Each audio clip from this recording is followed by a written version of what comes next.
మిత్రులారా, ఇక్కడికి వచ్చిన అందరికీ పేరు పేరున జాషువా సంస్కృతి వేదిక తరపున ధన్యవాదాలు.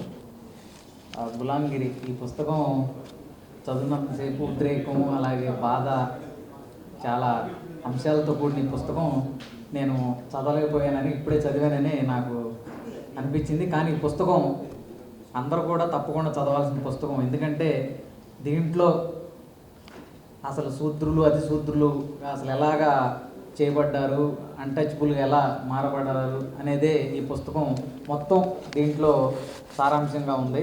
మహారాష్ట్ర పూణేలో జన్మించిన మొదటి నుంచి కూడా పూలే గారు అభ్యుదయవాది, సంస్కరణవాది, విజ్ఞానం లేక మూఢత్వంలో మూఢనమ్మకంలో బ్రతుకున్న ప్రజల్ని చైతన్యవంతులుగా పరిచి వాళ్ళని బ్రాహ్మణ ఆధిపత్యం ధోరణికి వ్యతిరేకంగా కృషి చేసిన మొట్టమొదటి వ్యక్తి జ్యోతిరావు పూలే గారు.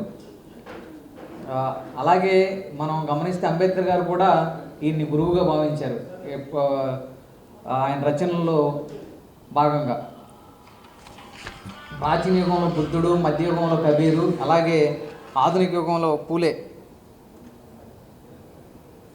నా గురువు గారు అని చెప్పి ప్రకటించిన గొప్ప వ్యక్తి అంబేద్కర్ గారు. అలాంటి ఆయన ఈ పుస్తకంలో మొట్టమొదటి నుంచి కూడా రాసింది ఏంటంటే, హిందూ మతం చేతుల్లో శూద్రులు కానీ అతి శూద్రులు కానీ పడిన భావాలను ఆయన మరాఠీ భాషలో గులాంగిరి అనే పేరుతో రచించారు. దీన్ని మనకి కంచె ఐలయ్య గారు ముందు పరిచయం చేస్తూ, అసలు ఇది ఎప్పుడో ప్రచురించినప్పుడు రావాల్సింది మహారాష్ట్రలో, కానీ రాలేకపోవడానికి కారణాలు కూడా ఆయన అది ఇంగ్లీష్ పత్రికల్లో రాకపోవడానికి కూడా కారణం చెప్పడం జరిగింది. ఎందుకంటే ఇంగ్లీష్ పత్రికల్లో రాకపోవడానికి కారణం అది బ్రాహ్మణ పత్రికలుగా ఉండటం వల్ల ఈ గులాంగిరిని ప్రచురించడానికి కూడా ప్రచురించలేకపోయారండి. ఇది మరి ముఖ్యంగా ఆయన మనకి కంచె ఐలయ్య గారు చెప్పడం జరిగింది. దాని తర్వాత శూద్రులు అతి శూద్రులు నీడ పడితేనే ఆ నీడ పడితేనే నీడగా ఉండకూడదని చెప్పి బ్రాహ్మణులు భావిస్తున్న రోజులు, అలాగే బట్టలు ఉతుకుతున్నప్పుడు కూడా బట్టలు పడితే బట్టలు తుపర్లు మీద పడితే అక్కడ స్నానం చేయకుండా వాళ్ళని హింసించే రోజుల్లో కూడా అలాంటి అనేక సంఘటనలు ఆయన బేస్ చేసుకొని మనకి చెప్పడం జరిగింది. అలాగే మిడ్రాసిన సిపాయి తిరుగుబాటు నుంచి అసలు బ్రాహ్మణులు భారతదేశంలోకి ఎలా వచ్చారు, వాళ్ళు వచ్చి మన మీద ఎలా పెత్తనం చేశారు, మొత్తం ఆ సిపాయి తిరుగుబాటు అంతా ఉంది. దాంట్లో ఆయన చెబుతూ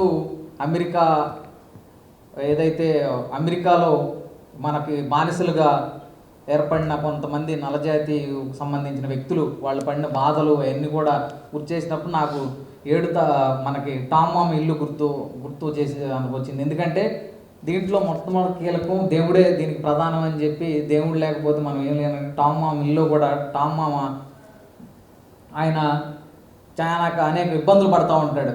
దేవుడు వచ్చి నన్ను కాపాడుతూ ఉంటాడులే అని ఎంత ఇబ్బందులు పడినా, ఎంత కొట్టినా, ఎంత చేసినా కానీ టామ్ మామ చివరికి నన్ను దేవుడు కాపాడుతాడు, దేవుడు రక్షిస్తాడని చెప్పి అదే విధంగా ఉంటాడు. అలాగా ఈ బ్రాహ్మణులు కూడా అనేక గ్రంథాల్లో అనేక చోట్ల మనల్ని ఎంత అవహేళనగా, అంటే శూద్రులు అతి శూద్రులుగా మార్చి మనల్ని హింసలు పెడుతున్నా సరే దేవుడు మనల్ని సృష్టించాడు, దేవుడు మనల్ని కాపాడుతాడు, అనేక రూపాల్లో మనల్ని రక్షిస్తాడనే భావనని ప్రజల్లోకి ప్రేరేపించే విధంగా చేశాడు. అలాగే గులాంగిరిలో మొట్టమొదటిగా మనకి చూసుకున్నట్టయితే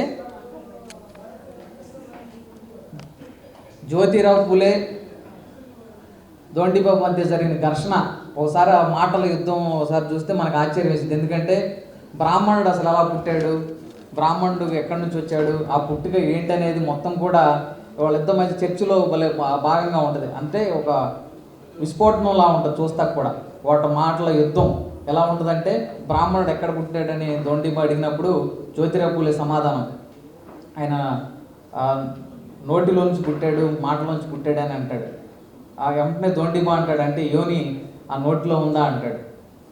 ఇంకా మిగతా కులాలు ఎక్కడి నుంచి పుట్టారు అని అడిగితే, ఒకళ్ళు భుజం నుంచి, ఒకళ్ళు నాభి నుంచి, ఎక్కడి నుంచి పుట్టారని అంటాడు. అంటే మొత్తం మరి స్త్రీకి పుట్టలేదా అని అడుగుతాడు. స్త్రీకి పుడితే బ్రాహ్మణుడు బ్రహ్మ స్త్రీకి ఎందుకు పుట్టలేదని అడుగుతాడు ధోండీబా. అడిగినప్పుడు స్త్రీ కూడా పుట్టాలంటే బ్రహ్మ సృష్టిస్తేనే పుట్టాలి కదని జ్యోతిబా పూలే సమాధానం ఇస్తాడంటే జ్యోతిబా పూలే ఈ సమాధానాలు కూడా చాలా పవర్ఫుల్ వెపన్లో బంధించినట్టు దొండిబా వీళ్ళిద్దరు సంభాషణ కూడా అద్భుతంగా ఉంటుంది. అంటే వరాహ అవతారం నుంచి మొత్తం వామన్ ఈ మొత్తం ఏదైతే ఉన్నాయో ఆ అవతారాలు మొత్తం ఈ పుస్తకంలో దగ్గరుండి చదివితే మనకు అర్థమైంది. ఎందుకంటే అంత అద్భుతంగా ఈ పుస్తకాన్ని రచించాడు. ఈ పుస్తకం ప్రతి ఒక్కరు కూడా యువకులు ఇంకా చదివి తెలుసుకోవాల్సిన అవసరం ఉంది. ఈ పుస్తకం గురించి మాకు వివరంగా చెప్పడానికి ఇచ్చేసిన సార్ని మాట్లాడాల్సిందే కోరుతున్నాను. దుర్గం సుబ్బారావు గారిని మాట్లాడాల్సిందే కోరుతున్నాను.